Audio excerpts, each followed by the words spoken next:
So you're new to the Senate this session, but you're not new to Congress. You've been over in the House, so you're used to having some of these conversations. I wonder, just in the years that you've had here in Congress. I would say I'm not used to having these conversations. Most of the time, the question has been, how much more can we do? Democrats and Republicans have always been aligned, and the VA and funding our veterans has always been a bipartisan issue. Sometimes we wanted to spend, a $10 billion, and sometimes Republicans want to spend $9 billion. But there never has been a point where, let's just go and arbitrarily cut the VA. Let's just start cutting services and without any regard to the actual livelihood and lives of our veterans. This is new.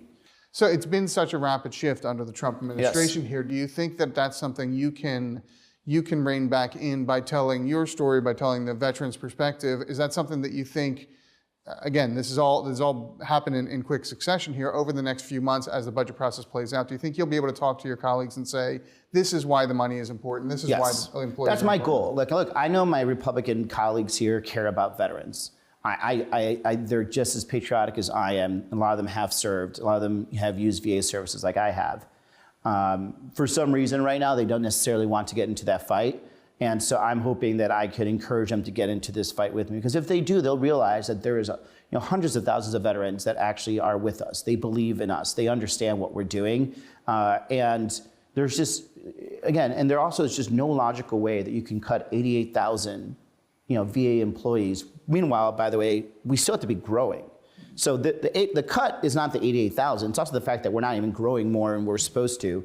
And the future generations that are going to be affected by this, is going to be harmful. And I think, hopefully with time, I could get my Republican colleagues to join me in this fight. So what is the disconnect? Is it just the approach from the Department of Government Efficiency and this idea of savings first and everything else second, or are you attributing it to just a loss of keeping the eye on the ball from the administration? I think it's a combination of both. I think the Doge boys are a lot of Silicon Valley elites that have never served in the military, have no family that's ever served in the military, have very zero connections to the VA, and I think they look at the VA. It's one of the third biggest budgets in the country, and they think that if they can cut anywhere, that there's a way to cut. And first they'll go for employees and what they think is, not necessary services, and eventually they'll go after benefits, and all because they want to have tax cuts.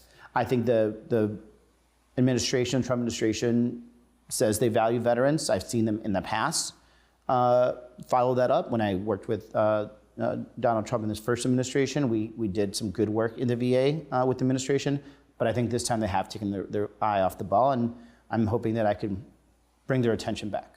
Do you think that's where the public stands as well? Or do you think the public is going to reject these things? Because there is that disconnect. There's a lot of folks who do just look and say, oh my goodness, $350 billion for a government agency, that's a lot of money. I don't understand what it goes towards. It must be inefficient. Yeah.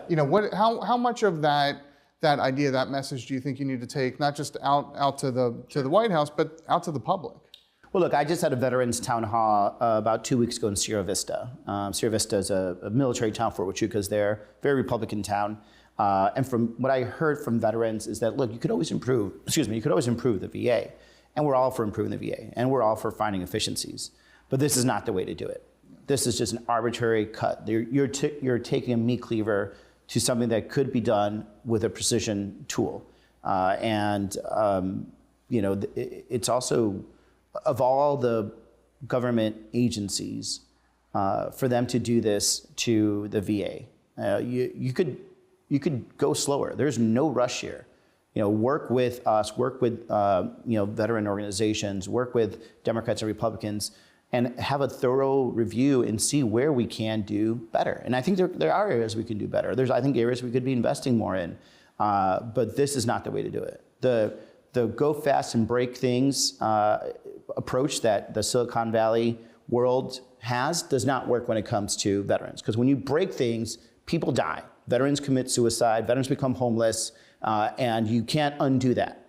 And so that model may work in other departments and other government bureaucracies, but we owe it to these veterans to take our time, figure out what to do and how to do it safely, because once we break it, we're not getting it back. I know you've been focused on veterans policy, but I know you've also been watching what's going on at the Defense Department as well, and some of the recent signal scandal, the sharing of classified information, or not classified, but sensitive information over a non-government network there. As someone who served on the front line, someone who saw quite a bit of combat, what's your reaction to that, and what are you hearing again from the veterans, from military members about the concerns with this issue?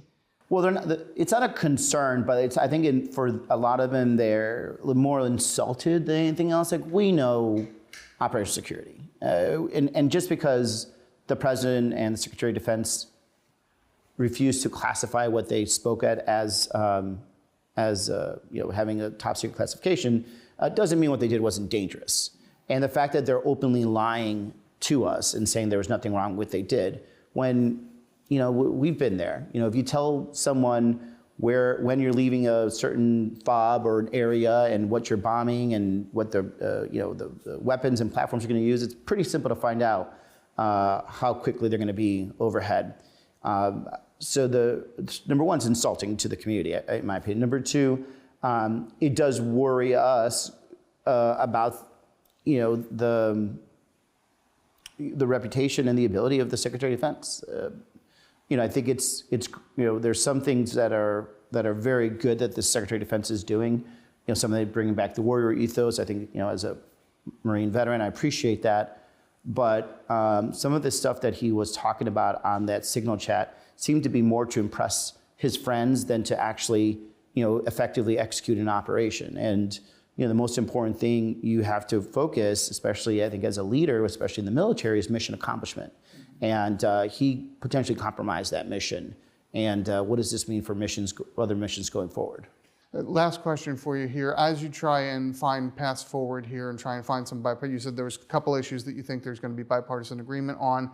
Have you had any success reaching out to Secretary Collins, Secretary Hegseth, any of the administration officials there, or is it just a one-way line of communication right now from administration, the executive side? Well, so it's a mixed bag actually. I voted for Secretary Collins. I served with him in the House of Representatives. I wanted to give him a good chance and opportunity because I think I owe it to the voters of Arizona.